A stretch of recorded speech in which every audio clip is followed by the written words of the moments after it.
Hi అండి. Welcome to my YouTube channel Patelamma Pakashala. ఈరోజు దొండకాయ ఫ్రై ఎలా చేయాలో చూసేద్దాం.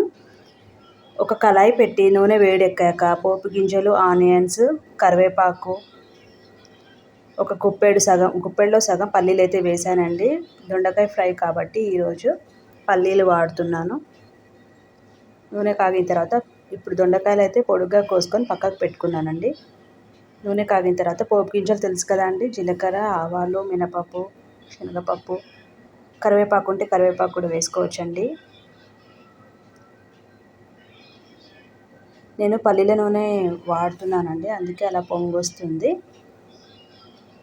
పోపు అంతా మగ్గిన తర్వాత మనమైతే దొండకాయ ముక్కల్ని వేసుకోవాలి.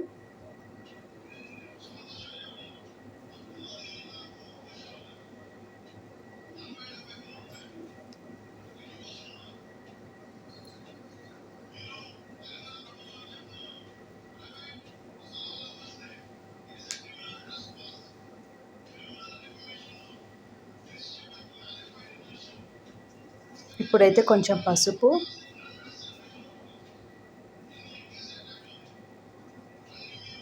కొంచెం జింజర్ గార్లిక్ పేస్ట్ అయితే వేస్తున్నానండి.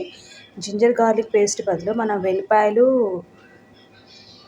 చిన్న మిక్సీ జార్లో వెల్లిపాయలు ఒక 2-3 తీసుకొని కొంచెం కారం వేసి మనం కర్రీకి కావాల్సిన కారం వేసుకొని మనం వెల్లిపాయ కారం లాగా దంచుకొని ఆ కారం యూజ్ చేసినా పర్వాలేదండి. జింజర్ గార్లిక్ పేస్ట్ బదులు నేనైతే నార్మల్ కారం యూజ్ చేస్తున్నాను కాబట్టి కొంచెం జింజర్ గార్లిక్ పేస్ట్ ఇప్పుడు పోపులో యాడ్ చేశాను. ఇప్పుడైతే మనం కట్ చేసి పెట్టుకున్న దొండకాయలను అయితే వాడుతున్నాం. సింపుల్ అండి, దీంట్లో ఎక్కువ ఏం ఇంగ్రీడియంట్స్ అవసరం లేదు. టమాటా కానీ మనం ఏమి వేయము, ఇది ఫ్రై కాబట్టి. ఆనియన్స్ వేసాము, పోపు గింజలు వేసాము, పల్లీలు వేసాము, పసుపు, జింజర్ గార్లిక్ పేస్ట్, దొండకాయ ముక్కలు, అంతే. దొండకాయలు అయితే మగ్గిన తర్వాత ఉప్పు, కారం వేసుకోవటమే. ఇంకా దీంట్లో దొండకాయలు మగ్గటానికి మనం ఒక 15 మినిట్స్ టైం ఇవ్వాలి. మూత పెట్టి మంచిగా ఉడికించుకుంటే అవే ఈజీగా మగ్గిపోతాయి. మంచిగా కలుపుకోండి. మనము పోపు, అల్లం వెల్లిపాయ ఇవన్నీ వేసాం కాబట్టి దొండకాయలకు కలిసేలాగా మంచిగా కలుపుకొని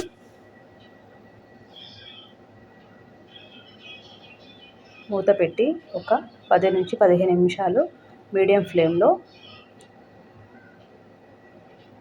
మగ్గ పెట్టుకోవాలండి.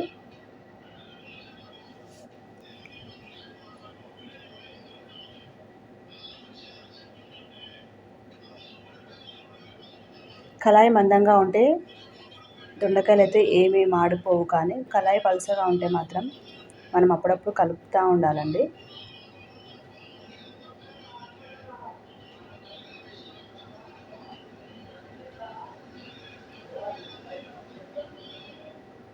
ఇప్పుడైతే ఒక 10 మినిట్స్ తర్వాత నేనైతే లిడ్ ఓపెన్ చేసి చూస్తున్నానండి దొండకాయలు. మళ్ళీ ఒకసారి కలుపుకుందాం. చాలా వరకు అయితే మగ్గిపోయాయండి. కొంతమంది పచ్చిగా ఇలా మరీ ఇది పచ్చిగా ఉన్నట్టు కాదులేండి, ఇలాంటి అప్పుడు కూడా మనం కారం, ఉప్పు వేసి స్టవ్ ఆఫ్ చేసి కూడా తినొచ్చండి. ఇలా తింటేనే ఆరోగ్యానికి చాలా మంచిదండి. మనమేమో డీప్ ఫ్రైలు ఇష్టపడతాము. అలా తినడం కన్నా కర్రీ ఇలాంటి స్టేజ్లో ఉన్నప్పుడు స్టవ్ ఆఫ్ చేసుకొని మనం తింటేనే మనకి అన్ని న్యూట్రియంట్స్ అనేవి శరీరానికి అందుతాయి. కానీ పిల్లలకేమో డీప్ ఫ్రైలు కావాలి.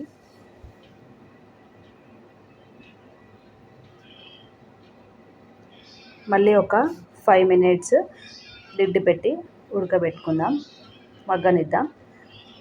ఆఫ్టర్ 5 మినిట్స్ ఓపెన్ చేసి చూద్దాం. మంచిగా మగ్గిపోయాయండి.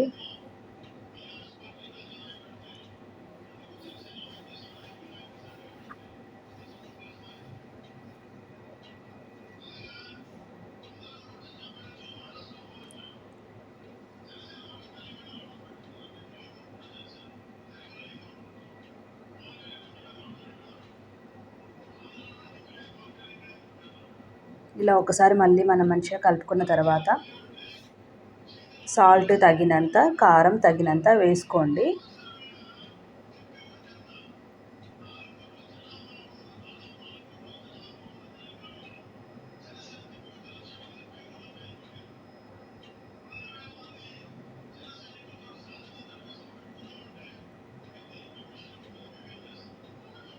ఇప్పుడైతే సాల్ట్ వేస్తున్నానండి. సాల్ట్ తక్కువ తిన్నా పర్వాలేదండి, కానీ ఎక్కువ అవ్వకుండా చూసుకోండి, మన కర్రీ అంతా పాడైపోతుంది. లైట్గా వేసుకోండి సాల్ట్. కర్రీ కూడా కారం కూడా తక్కువ తిన్నా మంచిదే అండి.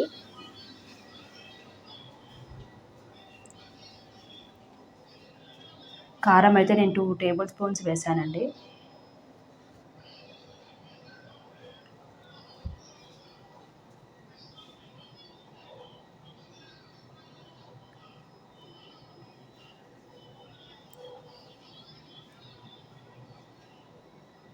ఇప్పుడైతే మంచిగా కలిపేసుకోండి.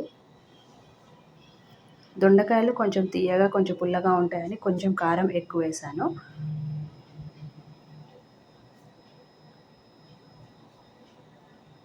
ఇప్పుడైతే మనం మంచిగా కారం, ఉప్పు దొండకాయలకు పట్టేలాగా కలుపుకున్న తర్వాత మన డీప్ ఫ్రై అయితే రెడీ అయిపోతుందండి. ఇంకా మనం స్టవ్ ఆఫ్ చేసుకొని వేడి వేడి అన్నంలోకి సర్వ్ చేసుకోవటమే.